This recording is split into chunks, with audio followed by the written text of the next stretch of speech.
Hello everybody, and thank you for coming along this morning. So I'm going to give you a talk through energy-based devices, how they can enhance your clinical practice in what you do, but also help you on that journey to try and work out what energy-based device is going to be best for you and your clinic and your patients. So, who here at the moment has already got an energy-based device? If you raise your hands. Great, so a number of you have already, and those that haven't put their hands up, I'm assuming you're interested in one, otherwise this is going to be a really boring half hour. So of those of you that do have an energy-based device, if you raise your hands again, and if you can keep them up if your energy-based device is doing what you wanted it to do. Okay, so I think that's the problem. So some people put their hands down there, and it's really difficult to make the right decision and something that's right for your practice. So we all have fears and anxiety about spending a lot of money and where do we go, what do we do, what is the best device on the market. So it is a challenge for those that have one, thinking about another device or exchanging their existing device, or for those that haven't even started in that world. So what are the things that trouble us and worry us? Well, largely money. So we're looking at a large investment. So we're putting a lot of our own investment into this or using a finance company. So we need to know that device is going to deliver for us. It's got to give us a return on our investment, and relatively quickly if we want our business to keep growing. So one of the other fears that we might have is, will I be good enough? Will I know everything about this device? How quickly will I learn, and what's the support going to be like? So we might stress over that. There are so many devices on the market now. Where do you start? So you've got this huge number of devices here. And when I first started coming to shows years ago, looking for ones for myself as well, there were very few stands for energy-based devices, and now they're everywhere. And it's quite confusing then as a customer to know whose is the best, because essentially everyone's going to tell you theirs is the best. So which one do you choose? You might worry about complications. You don't want your patients coming out looking like this. So you might worry about what harm you might cause by using an energy-based device. So it needs to be safe for you. And also, you don't want to be left behind. So energy-based devices are here to stay. They will enhance your clinical practice, but you've got to absolutely choose the right one for you. So when I first started, I had some fears myself, and my concerns were largely around delivery of results for my patients. So it had to be able to deliver a result that was a good result for my patients. I was setting up an aesthetic practice and a medical aesthetic practice in an area where I'd worked as a GP. So I'd been a GP for 20 years, and so it was my existing patients that I might be treating, plus other patients in the area. And all of my colleagues would also see what I was doing. So my reputation was at risk there as well. So it had to be good. I didn't want my colleagues looking at what I was doing and thinking, actually, do you know what, that's not very good. It had to be good and deliver. I needed a reliable device, so I didn't want that to let me down. It had to keep on going. And I'd heard from colleagues that use devices that often they broke down. So I needed something reliable. And I needed a good return on my investment. So, much as, we all love doing what we do, it's got to make us money as well. And then you have the self-doubt, can I learn this? Can I learn the complexity of a new device? So I would say, for anyone thinking about a device, take a step back and really think about what your patients are looking for. Where's the gap in your clinical practice? So if you've got a clinical practice and you haven't got an energy-based device, what is it your patients are really asking for? Is it concerns about wrinkles, acne, thread veins? What is the gap? And think about that and keep that in your mind when you're looking for a device, because it's really easy to get sidetracked by other bright, shiny things and then not focus on what you originally were looking for. And think about then, is there a common theme? So are most of my patients aged between 40 and 60, or are they a younger age? Do I want to attract different people? But also, really important, what interests you? So if all of your patients are saying they want one thing, but actually that's not your focus, think about what's going to excite you, get you to work, get you enthusiastic. And I would encourage people at this point to write things down about what they're looking for and what they're interested in. And the reason I say that is, having followed a lot of people through their journeys of buying a device, they often forget to come back to the first reason that they wanted to get something and find themselves buying a body shaping device when actually they're originally looking for something for facial wrinkles. So keep the focus there. So what's important to look for? So when I started looking, I was less wise about, what to look for in a device. And what I've learned is you really want something that delivers a lot of treatments. So if you're making this investment into your business, you really want something that you can then treat a number of different conditions. So you spend a lot of money bringing patients in. You've got the marketing costs and everything else. You bring those patients in. Once you've got them in, you want to keep them. What you don't want is that then they come in and they say they're in for an acne treatment and they say they've got some thread veins, or a wrinkle treatment and they say they've got thread veins. You don't treat that. They go to a clinic down the road and the clinic down the road will treat their thread veins, but then they'll also say, oh, well, I can do your toxin, your fillers, and then you've sort of lost that patient. So you need something that can deliver on a number of different treatments. But the treatments that are delivered need to be good quality. So there's no point you delivering all types of different treatments if the quality isn't good enough. They've got to be good results to bring the patients back to you. And the other thing that I would suggest you really look for is something for everyone. So you need to be able to treat all skin types. So don't restrict yourself in skin types. You need to be able to treat men and women. And you need to be able to treat all ages. So in my clinic, I've got from the very young people, and I've got a license to treat young people. So from the age of 11 upwards, I treat, but also I treat patients in their 80s and 90s. So you need something that will cover that broad band. And ideally, you want to follow your patients through the journey. As they age, you want to be able to help them differently. You need good patient satisfaction. That's what's going to bring them back to you. If you don't deliver, they're not going to come back and see you. And you never want to be behind the curve. So yesterday, while I was on the stand, somebody came along and said, well, if I'm going to make this investment and then something else comes along and it's a new technology, this device is then going to be holding me back. I'm not going to be able to move forward. With some devices, and the ones that I use, actually as new technology comes on, they upload the software onto the existing system. So anything new, for example, hair restoration came in on the laser that I use. We just upload it on the existing system. You can use your existing handpieces, so you're not having to buy a whole new device. It doesn't make that device redundant. You just keep going with the same device. And importantly, consumables. So this can be a killer when you're starting in your business. And when you first start out and you think, oh yeah, I like that, that gives great results, always ask about the cost of consumables. With number of treatments, you can be £100 down before you've even started your treatment. So look at that and bear that in mind, because that's going to impact on the cost for your patients and your return on investment for your clinic as well. So look for something that has no consumables and you can upgrade on the same device. We've already said thinking about what your patients are asking for, so really bear that in mind. And think about what you've got at the moment in your clinic. So do you have just one room? Are you just starting off? Do you want to grow? So think about where you're at now, but also where you want to be. So what's your end goal? What's your dream? And try and choose something that's going to take you with them on that journey. So thinking about your vision and the size of your business. What's going to serve your patients and not limit you. So something that's going to keep you interested. And again, it can be quite boring having a plug and play device. So you might want something that keeps you interested and engaged, you can keep learning with and keep developing with. And one of the really important things that I've learned is training. So when you get a new device, what's really important to ask is, how much training do I get? Is it face-to-face? Will I get follow-up? Will I get support? Am I going to be left on my own? So that's really important. You need that advice and support. And you may come across cases along the way, even a few years down the line, where you think, I'm not sure quite how to treat that patient. You want someone that you can contact that knows. And you need someone that uses the laser day in, day out to answer those questions, not just a technician. Ongoing costs are really important. So that's in partly the consumables, but also servicing costs, reliability, and that kind of thing.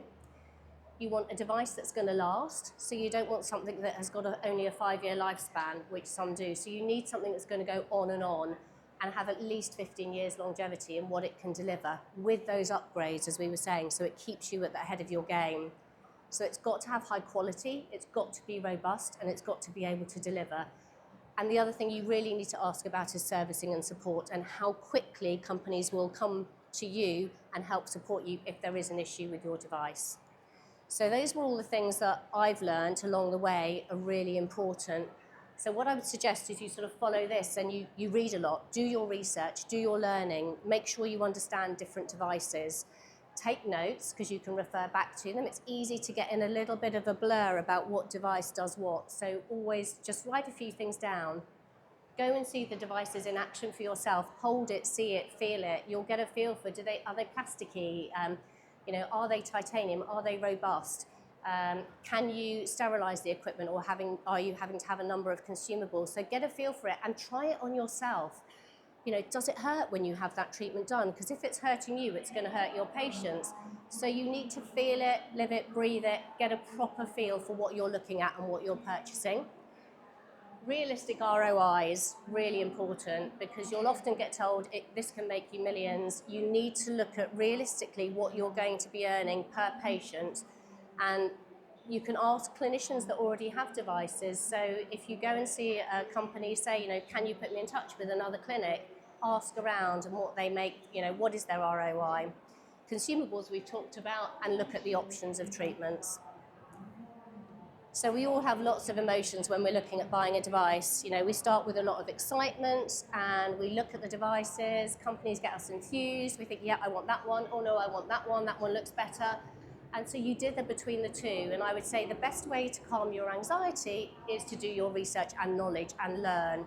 The more you learn, the more you'll be confident in your final decision. So when I first started looking, I was keeping a lot of things in mind about what my patients might want, what I wanted to deliver, and what really interested me. And it's easy, as I say, to get sidetracked into different things. And these are the things that I would say not to get sucked into and don't feel pressured. So you should never be pressurized to make a purchase. It's a considered choice. So think about it. Don't be afraid to ask questions. Question as much as you can, because then you'll be secure in the knowledge that you know as much as you need to know. Don't be swayed by shiny new things, posh dinners, getting taken abroad, all of these things in the end are marketing that is adding cost onto your device. But look at reliability, look at results, look at what you can achieve, and look at support.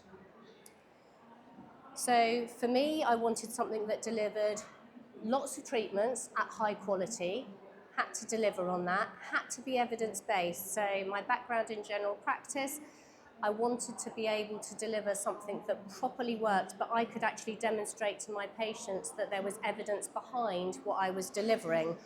And with Fotona, the device that I use, there is so much evidence backing behind every treatment that they do.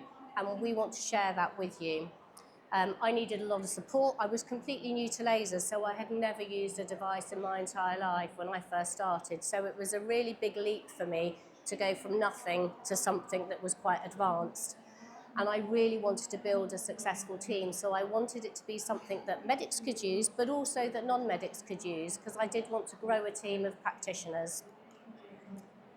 So I concluded I needed a multi-platform device. I wanted something with different wavelengths so that it could treat a wide range, had to be high quality, and had to give me a great ROI.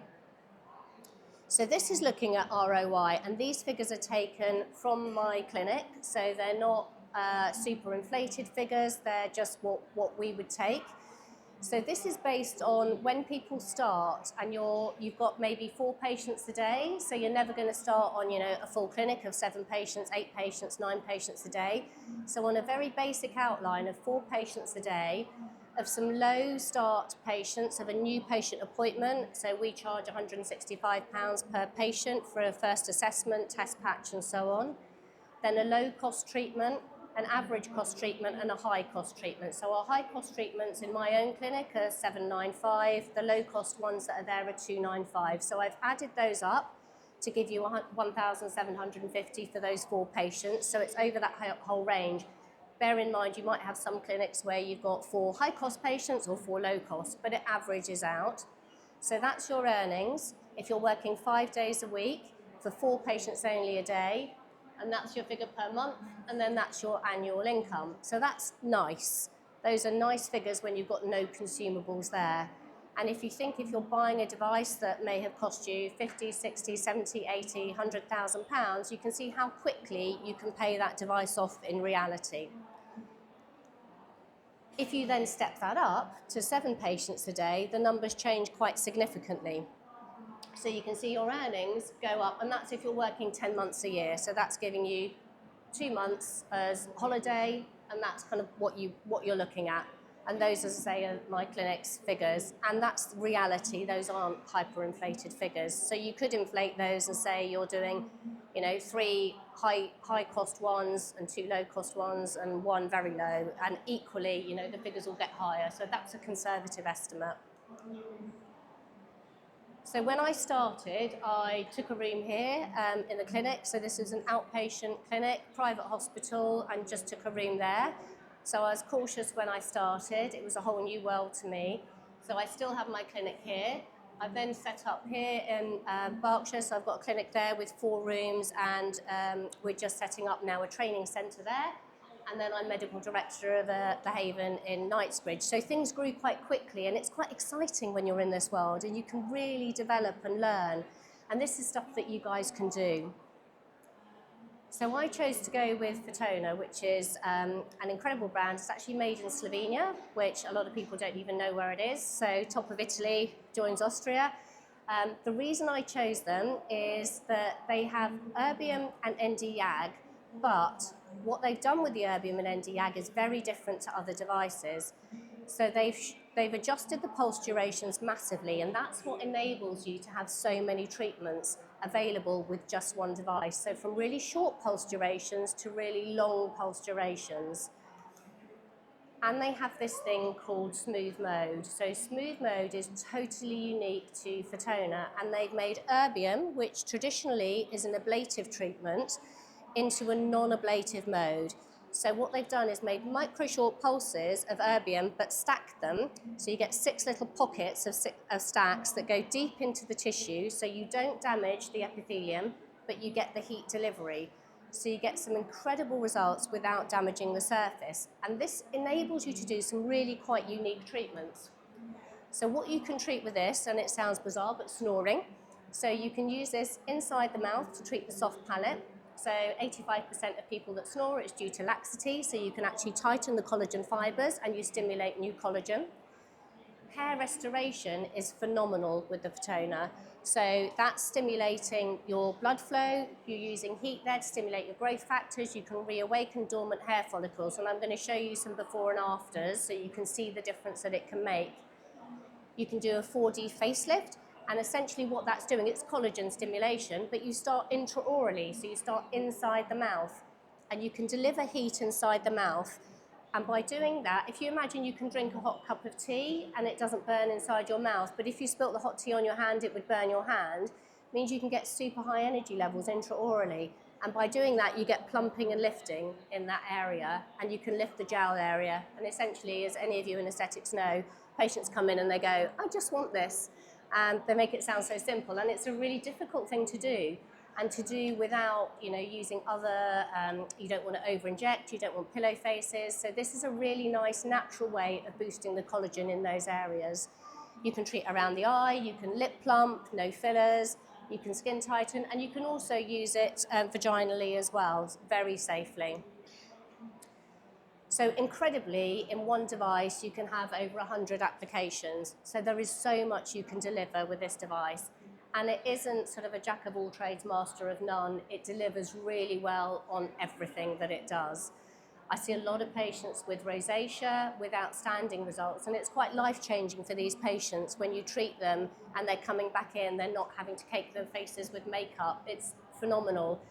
And I now get referrals from the dermatologists, from the plastic surgeons to help with, so from the plastics, if there's some scar tissue, they'll come to me for scar tissue revision, from dermatologists for rosacea, acne treatments, and so on. Whereas I have to confess, when I first started, the dermatologists weren't very keen on me, because they thought, well, what does she know? She's a GP. Why on earth is she messing in our pond? But actually, when they started to see the results, they now ask me to join them in their consultation occasionally to see patients, and they cross-refer, which is lovely. So that's a massive achievement. The interface with the Fotona is really easy. So although it's a device that has an incredible amount of technology, the interface makes it very simple with presets. But what we've done in training for everyone now that comes on board is we've written our own protocols as well. So those of you that that use devices will know you'll get manufacturer guidelines when you buy a device, and it will give you some very safe protocols, which is great, and that's what the bigger companies want. However, we've got experience now for nearly 10 years of using the Fotona, so we know where you can safely push the parameters to get even better results. And we share that with everyone that trains with us. So you start where we are now, rather than having to start that learning curve 10 years back. So to give you some idea of what you can achieve with no injectables, no Botox, no fillers, this was when I first started using the device. So I wasn't at that time using any injectables at all. These are nice, just subtle results, helping with pigmentation, helping with lifting. So nice results of what you can achieve in that lower face. Totally non-ablative, no damage to the skin there at all. And then around the eye area, this is using smooth mode again. So you're getting lifting around the eye area. You can see smoothing sort of under eye bags as well. This is actually my eye 9 years ago. So you can see the lifting there. The lighting in that one's a little bit too bright, but you can see the difference there. That's no Botox, nothing else. So that actually, my husband did that treatment for me. He's a professor in gynecology, so it was way out of his remit to do that, so I had to take him through the process gradually, but he did a really nice job. And then lip lays, you can stimulate lips. This is no filler. This is purely using laser to plump the lips. And it lasts for about 5-6 months, so it's not got the longevity that filler does, but actually doesn't have any of the risks either. So it's a nice treatment for those patients that don't want to go down that route. Hair stimulation is something that when I heard, this was one of the new treatments that came on that I had upgraded onto my device, and I didn't think that it would work as well as it does. I was quite skeptical. So I tried it on a number of my patients, and the results were phenomenal. So it's reawakening the hair follicles, stimulating hair growth, giving outstanding results. So some of these are my colleagues, these are my photos, and this is actually the husband of one of the well-known doctors that's here today, and we did a great job of stimulating his hair. And it takes 8 sessions, and then after that you just need maybe 2 sessions a year to just keep that maintenance going. And then you can treat things like stretch marks. So this is with ablative treatment.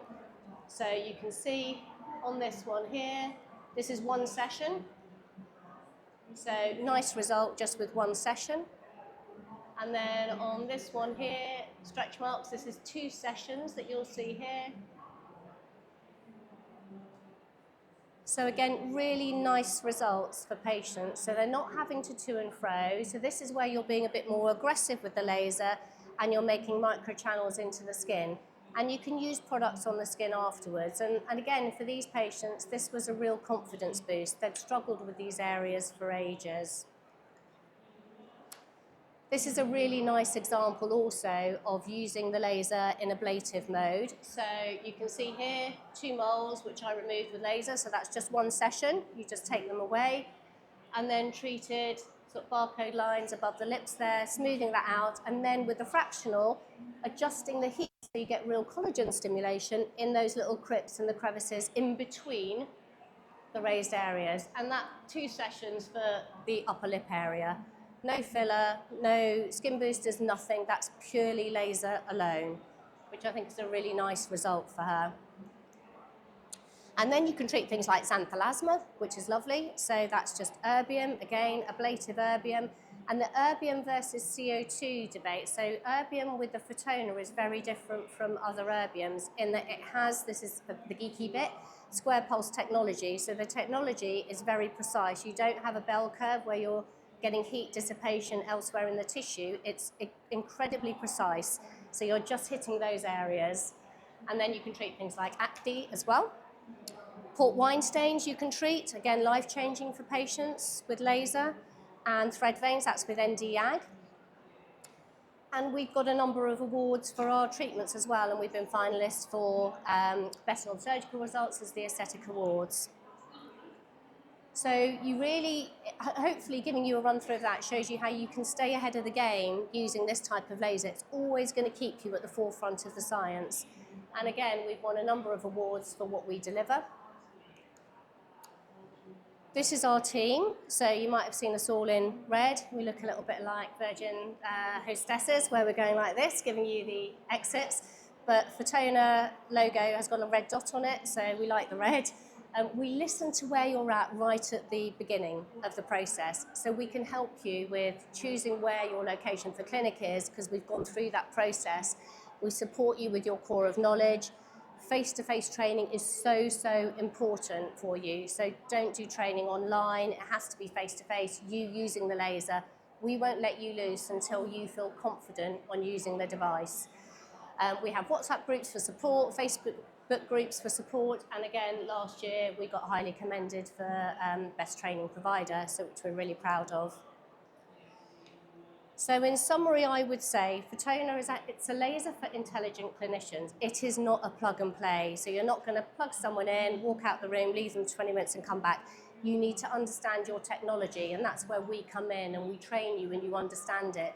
But it also means you can then tweak it for every patient that's in front of you. You can look at the reactions on the skin, and when they come in for their first session, you might do something slightly different for their second or third, but you will know what to do, so you adjust it for the person that's with you.